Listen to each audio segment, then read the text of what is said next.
जय हिंद दोस्तों, आप लोग का एक बार फिर से स्वागत है आपके अपनी यूट्यूब चैनल लक्ष्य सिविल सेवा संस्थान दिल्ली में। देखिए दोस्तों, थोड़ा दुखी हूँ, विचलित भी हूँ, क्योंकि हम लोगों के साथ जो है कुछ लोगों ने पीठ में छुरा घोंपने वाली काम की है। मैं पूरा डिटेल बताऊँगा, आप लोग लास्ट तक बने रहें। जो भी सीटेट दिसंबर जनवरी अभ्यर्थी है, आपने अगर सीटेट 2019 में पास किया हो या 2021 में पास किया हो, आपके लिए ये इम्पोर्टेंट न्यूज़ है। क्योंकि आप जिसको अपना नेता मानते हैं, जिसको आप नेता चुने हैं, जिसकी बात आप मानते हैं, वो जो बोलते हैं कि जब बोलते हैं उनके लिए आप खड़े होते हैं, वही लोगों ने आपके पीठ में छुरा घोंप दिया है। और इस बातों को बहुत सारे लोगों ने जज भी कर चुका है, बहुत सारे लोगों को मालूम भी हो चुका है और बहुत सारे लोग को अभी तक पता नहीं चला है। लेकिन मैं उस चीज़ को उजागर करूंगा, आपके समक्ष लाऊंगा, आपको बताऊंगा कि देखिए किन लोगों ने आपको छुरा भोंका और क्यों भोंका, उसकी मानसिकताएं क्या हैं, वो आखिर उसके दिमाग में क्या चल रहा है। वो आपको बोलते तो हैं कि मैं आपके लिए लड़ रहा हूँ, असल में वो आपके लिए नहीं लड़ रहे हैं, वो सिर्फ खुद के लिए, अपने परिवार के लिए लड़ रहे हैं।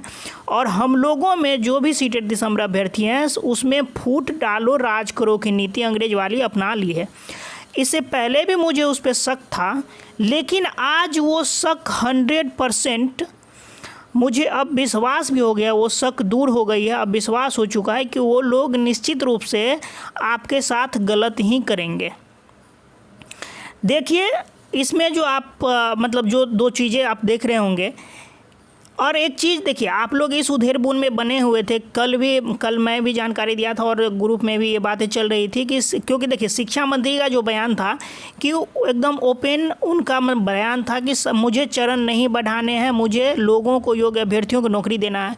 लेकिन शिक्षा सचिव का बयान ये आता रहा है पहले से भी कि ये जो छठे चरण है, इसमें जो सीट बच जाती है उसको 7वें चरण में दिया जाएगा। लेकिन सुपर पावर जिसको बोलेंगे, जिसके निर्णय से आगे काम होगी, वो शिक्षा मंत्री है, न कि प्रधान सचिव या प्राइमरी डायरेक्टर। सुपर पावर एक तरह से मान लीजिए, जिनके निर्णय से काम होगा वो शिक्षा मंत्री होते हैं। इस विभाग के लिए जो भी शिक्षा में संबंधित कोई भी निर्णय लिया जाता है वो शिक्षा मंत्री के थ्रू लिया जाता है। तो उनका था शिक्षा मंत्री का 7वें चरण नहीं किया जाएगा, छठे चरण में योग्य अभ्यर्थियों को मौका दिया जाएगा। और शिक्षा सचिव बोलते हैं इसमें जो भी बची सीटें हैं उसको, तो सीटें इस तरह से नहीं बचती है कि आपको 50% से ज़्यादा सीट अगर बच रही है तो ये शर्म की बात है। क्योंकि आप जो नियोजन कर रहे हैं, किस तरह से उसको डिजाइन किए कि जिसमें 50% से ज़्यादा सीट बच रहा है। जहां 90-91 हज़ार सीट है, वहां आपको 54-55 हज़ार सीट बच रहा है। तो अब देखिए कि अब मतलब ये बातें जो हुई, अब मैं मेन मुद्दे पर आता हूं कि छठे चरण के नाम पर अपना रोटी कौन सेक रहा है, सीटेट दिसंबर अभ्यर्थियों को कौन धोखा दे रहा है। तो धोखा दे रहा है आपके वही भाई, आपके अपने भाई धोखा दे रहे हैं, जिसको आपने अपना नेता चुना है। इसका प्रूफ आप देख लीजिए, मैं आपको प्रूफ भी दे रहा हूं। एक सेकेंड, अगर आप लोग चैनल पर नए हैं तो प्लीज़ चैनल को लाइक शेयर सब्सक्राइब निश्चित रूप से आप लोग कर लीजिए, क्योंकि इस पर कोई भी न्यूज़ आता है जो सबसे लेटेस्ट, सबसे पहले आप लोग को दिया जाता है और बिल्कुल ऑथेंटिक दिया जाता है। तो देख लीजिए, भिक्षाटन कार्यक्रम 5 तारीख को रखा गया। वो लोग ऑडियो जारी करते हैं, वो लोग लोगों को विश्वास में लेते हैं कि मैं आप लोगों के लिए लड़ रहा हूं, छठे चरण के लिए लड़ रहा हूं। अगर सरकार हमें छठे चरण में मौका दे देती है तो मुझे कोई दिक्कत नहीं, या इस सीट को 7वें चरण में शिफ्ट करें। लेकिन कोई भी ऐसा नियोजन नहीं होता है जिसमें 60 से 70% आपका सीट बचे और उसको नेक्स्ट जो नियोजन होगा उसमें शिफ्ट कर दिया जाएगा। अगर यही होता, 25-30% सीट बच रहा है, अगर 90-91 हज़ार सीट है, उसमें 15-20 हज़ार सीट बचता तो उसको 7वें चरण में शिफ्ट किया जा सकता था। करने के लिए तो कुछ भी किया जा सकता है, लेकिन सरकार की मानसिकता होनी चाहिए और जो भी शिक्षा विभाग है उनकी मानसिकता होनी चाहिए। असल में उनकी मानसिकता ही स्पष्ट और साफ नहीं है, अभ्यर्थियों के हित की नहीं है, तो फिर हम लोग, आप लोग आपस में क्यों लड़े। और देखिए, ये लोग जो हैं मुझे भी विश्वास में लिया गया था, क्योंकि देखिए जो मतलब हम लोग भी हैशटैग चलवा सकते थे, लेकिन हमने ये सोचा कि ये लोग जब छठे चरण के लिए लड़ रहे हैं और ये हमारे कोर कमेटी के भी लोग हैं, तो क्यों ना हम उनका साथ दें, और हमने भी उनका साथ दिया। क्यों, देखिए सुबह से जब ये बातें इस चीज़ को आप ये जो मैं बॉक्स में इसको घेर रहा हूँ, इस चीज़ को थोड़ा पढ़ लीजिए ध्यान से। 7वें चरण की नियोजन प्रक्रिया जल्द शुरू करने की मांग। जो 7वें चरण अभी छुपा हुआ है, कहीं किसी के नज़र में नहीं है, कोई भी अधिकारी हैं उनके नज़र में नहीं है 7वां चरण, क्योंकि 7वां चरण तभी आता है जब छठा चरण खत्म होता है, जो खत्म होते दिख नहीं रही है, और आप 7वां चरण के लिए मांग रहे हैं। देखिए जो अभ्यर्थी हैं, कोई भी अभ्यर्थी कोई भी काम कर रहे हैं, वो छठे चरण को अपने दिमाग में बैठा के काम कर रहे हैं कि हमारे जो भी कमेटी के लोग हैं, हम लोगों के लिए लड़ रहे हैं, और उसके लिए सभी अभ्यर्थी अपने स्तर से, पैसा से हो, शरीर से हो, समय से हो, सब कुछ से मदद करते हैं। लेकिन ये वैसे लोग हैं, ये सपोले हैं, सपोले। मैं मतलब नहीं बोलना चाह रहा था इन लोगों के बारे में, लेकिन ये उस टाइप के सपोले हैं जो आपको डसना चाहते हैं और लगभग डस भी चुके हैं। यही वो लोग हैं जो मुझे विश्वास में लिए कि आप, या तो मैं सोचा कि अगर छठे चरण के लिए लड़ रहे हैं तो मुझे उनके साथ हो जाना चाहिए। मैंने उनका साथ दिया, लेकिन परिणाम क्या निकला? मेरे पर अगर 10,000 विद्यार्थी विश्वास करते हैं, आप पर अगर 10,000 विद्यार्थी विश्वास करते हैं, इसलिए कि आप उनके लिए काम कर रहे हैं, लेकिन आप क्या किए? वो विद्यार्थी तो आपको, जो भी अभ्यर्थी आपका साथ दिए, और उनके पीठ में आप छोरा घोंपने का काम किए। तो मेरा रिक्वेस्ट है आपसे कि आप थोड़ा संभल जाइए, क्योंकि ये विद्यार्थी ज़्यादा दिन तक, जितने भी अभ्यर्थी हैं, ज़्यादा दिन तक आपके चंगुल में फंसने वाले नहीं हैं। एक दिन आप किसी को धोखा दे देंगे ना, तो क्योंकि पिछले बार भी आप देखें, कोई किसी चीज़ के नाम पे पैसा ठगा, और आज वो लोग बिल में क्यों घुसे हैं? क्योंकि विद्यार्थी को, जो भी अभ्यर्थी हैं, उनको विश्वास हो गया कि ये असल में उनके हित में नहीं, सिर्फ अहित में काम कर रहे हैं। और जब इन लोगों को विश्वास, क्योंकि ये साथ मुझे जानते हैं, सुबह से मतलब मेरा फ़ोन ऑफ था, जब ऑन हुआ है तो उसमें कम से कम 50 मैसेज है कि फलना नंबर से कॉल आया है, और ओपन होने के बाद तरह कॉल आ रहा है कि ये क्या बातें होगी। मैं सबको आश्वस्त किया हूँ कि मैं मतलब इसमें मेरा जितना दोष है, मैं मानता हूँ कि मेरा ये दोष है, मुझे उनका साथ नहीं देना चाहिए था, लेकिन मैंने साथ दिया, और उसने मेरे साथ क्या किया? छुरा घोंप दिया मेरे पीठ में। मुझ पे जितने भी अभ्यर्थी, अगर 10-20 हज़ार लोग आप मुझ पे विश्वास करते हैं, तो मुझ पे जितने विश्वास करने वाले लोग हैं, उनके पीठ में छुरा घोंपा। आपने ऐसा क्यों किया? आपको क्या हक बनता है किसी के पीठ में छुरा घोंपने का? अगर आप उसको विश्वास में लेते हैं, तो उसके लिए लड़ते हैं, तो उसका जो मुद्दा है उसको उठाइए। आप खुद तो मतलब हो सकता है ये लोग सीटेट ना पास किया हो, ये लोग सोचते होंगे कि अब सीटेट आने वाला है, वो पास कर जाऊँगा, और 7वां चरण 2 साल या साल भर में आएगा, तो उसमें हम लोग को मौका मिल जाएगा। ये शक जाहिर है, ये प्रश्न चिन्ह तो आप पे लगता ही है।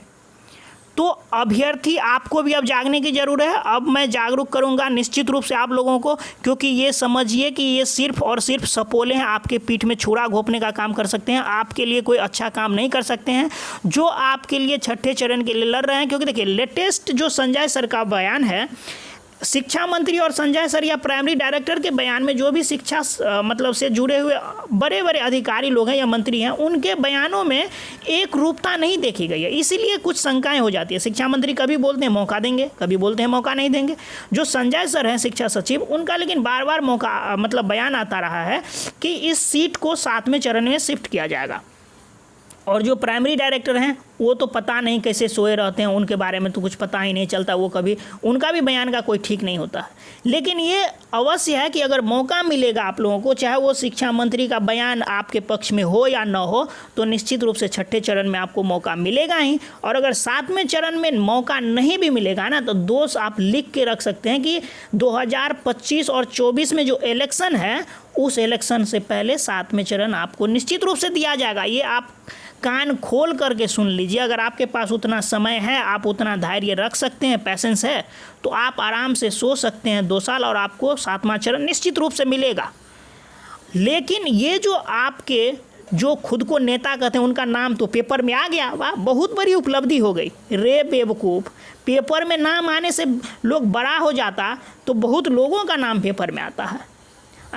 और तुमने इस अभ्यर्थियों को विश्वास में लेकर के, इसके पीठ में छुरा घोंप करके खुद को नेता समझ ली कि मेरा नाम पेपर में आ गया। तो ये बड़ी दुखद है। आप लोगों को अब इसका साथ नहीं देना है। कुछ चंद मुट्ठी भर जो बिकाऊ और लोग हैं, सिर्फ वही उनके साथ हैं। और मैं मतलब मेरा यही कहना था, आप लोग समझ ही रहे होंगे।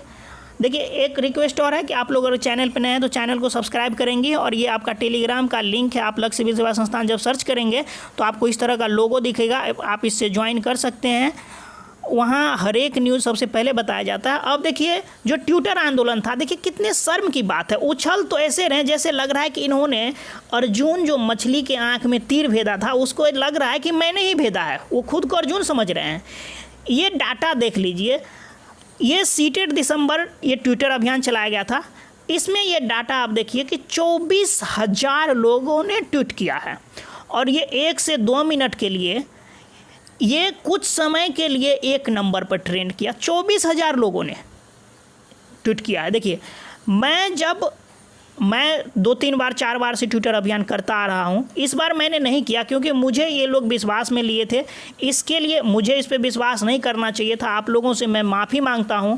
मैंने इस पे विश्वास करके गलती की है, और मेरी गलती सिर्फ हमारे लिए होती, पर्सनल होती, तो मुझे उतना दुख नहीं होता। लेकिन मेरे पे जो भी आप लोग विश्वास करते हैं, सभी सीटेड दिसंबर अभ्यर्थी, मुझे इस बात का दुख है कि आप मुझ पर विश्वास करते हैं। मैंने उस पर विश्वास करके बहुत बड़ी गलती कर दी। देखिए, मैंने जो फर्स्ट टाइम किया था उसमें लगभग 1.5 लाख लोगों ने ट्वीट किया था। 1,60,000 लोगों ने, वो लेटेस्ट वाला डाटा नहीं है मेरे पास, लेकिन ये है 1.5 लाख। तो आप देख रहे हैं 1,47,000, तो लगभग 1.5 लाख लोगों ने, लेकिन 1,60,000 लोगों ने ट्वीट किया था, और ये लगभग 10 घंटा तक 1 नंबर पे ट्रेंड किया था। उसके बाद भी मैंने किया था, वो भी उसमें भी लगभग 1,10,000 लोगों ने ट्वीट किया था। मैं तो इतना कभी नहीं उछला कि मैं बहुत बड़ा काम कर चुका हूँ। लेकिन इनका 24,000 ट्वीट, मैं दिखा भी दिया हूँ आपको कि 24,000 ट्वीट आने से ये लोग इस तरह से उछल कूद कर रहे हैं जैसे लग रहा है कि मछली के आँख कोई नहीं, यही अर्जुन था और इसी ने भेदा है। तो आप लोग समझिए कि ये लोग कितने कम बुद्धि है इनके पास, कि किस बात में खुश होना चाहिए और किस बात में नहीं होना चाहिए। इनके पास इतना भी बुद्धि नहीं है, और खुद को कल के शिक्षक बनने के योग्य समझ रहे हैं ये लोग। और आपके पीठ में भी छुरा भोंके हैं, मेरे भी पीठ में छुरा भोंक दिए इन्होंने। दुख है। खैर, मैं अब क्या कर सकता हूँ। एक बार मुझे इन्होंने तो इस तरह का मतलब सज़ा दे ही दिया है, तो मुझे भी अब जागरूक होना पड़ेगा, क्योंकि किसी पे विश्वास करने से पहले बहुत सोच समझ के विश्वास करना चाहिए। आप सभी को कृष्ण जन्माष्टमी की ढेर सारी शुभकामनाएं। आशा करते हैं कि अगला जब आप लोग कृष्ण जन्माष्टमी मनाएं तो निश्चित रूप से आप लोग शिक्षक बने। यही मेरी शुभकामनाएं आप लोगों से है।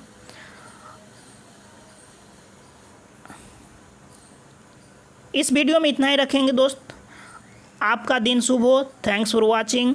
विश्वास अब सोच समझ के करना है। Thanks for watching. आपका दिन शुभ हो।